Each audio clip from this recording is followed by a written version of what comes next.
खाली पेट रहने का नाम ही उपवास होता है, फलाहार करने का नाम उपवास है, निर्जला निराहार, क्या इसी को उपवास कहा जाता है? तो एक बात बताऊं, संस्कृत में उप शब्द का अर्थ समीप होता है। उप माने समीप, वास माने रहना, बैठना, मिलना।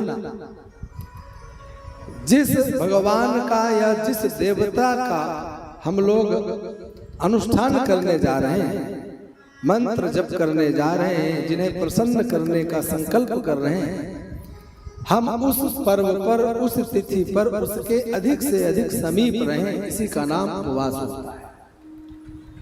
नवरात्र हैं तो इन नवरात्रों में हम लोग भगवती की उपासना करने के लिए बैठते हैं, भगवती के समीप में रहने का प्रयास है। और जितने भी ये साधन बताए गए हैं, निर्जला रहिए, निराहार रहिए, दूध पीकर रहिए, फलाहार करिए, मिठाई खाइए, या कोई कहते महाराज हमसे व्रत यह उपवास नहीं होता है, हम भोजन करके रहते हैं, तो आप डटकर खाइए। ये जितने साधन हैं, ये सब साधन आपके मन को एकाग्र करने के लिए होते हैं। इन साधनों का और कोई औचित्य नहीं। आपका मन एकाग्र होगा कैसे? ठूस के आप भोजन कर लोगे तो मन एकाग्र कहाँ होगा? सो जाओगे, नींद आ जाएगी, आलस्य प्रमाद शरीर में बना रहेगा। शरीर में आपके आलस्य ना आए, नींद ना आवे, आसन जमा कर मेरुदंड सीधा करके बैठ जाओ, भगवती का दिव्य मंत्र जप करते रहो, दुर्गा सप्तशती का पाठ करते रहो, भगवती का ध्यान करते रहो, या जहां आपने जवारे बोए हैं, जहां अखंड ज्योति आपने प्रज्वलित की है, वहां समीप में बैठे ही रहो मात्र। तब भी अगर नींद आ जाती है तो दोष बन जाता है। हाँ, नींद आने के बाद में स्नान करना पड़ता है। बड़े बड़े याज्ञिक ब्राह्मण जब किसी का अनुष्ठान करते हैं, संकल्प लेते हैं, चाहे वह महामृत्युंजय का जप हो, चाहे यज्ञ यागादि कर्म हो, जब वह किसी भी प्रकार का अनुष्ठान करने बैठते हैं तो एक समय वह फलाहार लेते हैं। फलों में प्रमाद नहीं होता है, आलस्य नहीं होता है। आलस्य तो अन्न में होता है, और अन्न का परित्याग करके हम फल लेकर के रहे, दूध लेकर के रहे, उसमें आपके हृदय में किसी प्रकार का कोई दोष नहीं आएगा। इसलिए इन विधियों के अनुसार हम लोग अलग अलग देवताओं को, देवियों को प्रसन्न करते हैं। तो ये वही नवरात्र चल रहे हैं, और इन नवरात्रों के अंतर्गत हम अपने मन को कितना एकाग्र कर सकते हैं, कितना शुभ कर्म कर सकते हैं, कितना पुण्य कर सकते हैं, कितना दान कर सकते हैं, कितना मंत्र जप कर सकते हैं।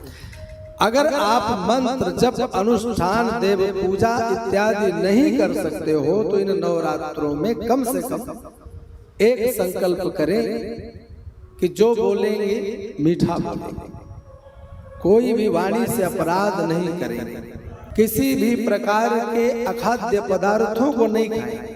वह अखाद्य पदार्थ हर घर में है, वह चाहे प्याज लहसुन ही क्यों नहीं हो, बाकी की गणना आप खुद ही कर लेना। हम यह भी नहीं खाएंगे, अपने आप को शुद्ध रखेंगे और बोलेंगे वही जो सबको प्रिय लगे। असत्य भाषण नहीं करेंगे, किसी की निंदा नहीं करेंगे, किसी को गाली गलौज नहीं करेंगे, कटु नहीं बोलेंगे। और अगर आप बिना कटु बोले, बिना निंदा किए, बिना चुगली किए आप रह ही नहीं पाते हो, आपके जीवन में यह भी कोई नशा है कि आप बिना चुगली किए रह ही नहीं सकते हो, पानी भी नहीं बचेगा। तो एक संकल्प कर लो कि 9 दिन मैं बोलूंगा ही या बोलूंगी ही नहीं। जब आप बोलोगे ही नहीं तो किसकी निंदा और किसकी स्तुति? कोई करने आ रहा है तो वहां से उठ के चले जाओ, सुनना ही नहीं। सुनना और करना दोनों ही अपराध की श्रेणी में आता है, क्योंकि सुनाने वाला तभी सुनाता है जब सुनने वाला सुनता है। इसलिए सुनने वाला भी और सुनाने वाला दोनों ही अपराध की श्रेणी में आता है। कोई कहे महाराज मैं तो वहां बैठा था, मैंने सुना, मेरे पास तो आकर खुद ही बकने लगा, तो बकने वाले से ज्यादा आप पापी हो, आप दोषी हो, आप अपराधी हो, क्योंकि आपने कान खोल लिए कि भैया उड़ेल दे, जो तुझे डालना है सो डाल। इसलिए कोई भी ऐसा कार्य ना हो जिसमें हमारी नवरात्रि के अंतर्गत कोई पाप बन जाए।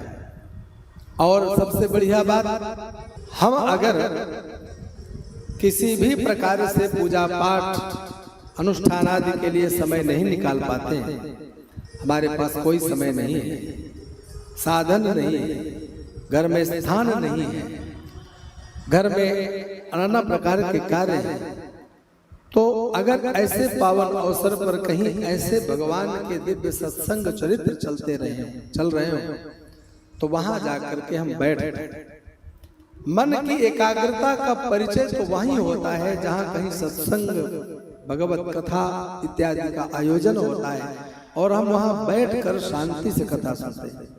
हम वहां पर अपने आप को कितना एकाग्र कर सकते हैं वहां पता चल जाता है।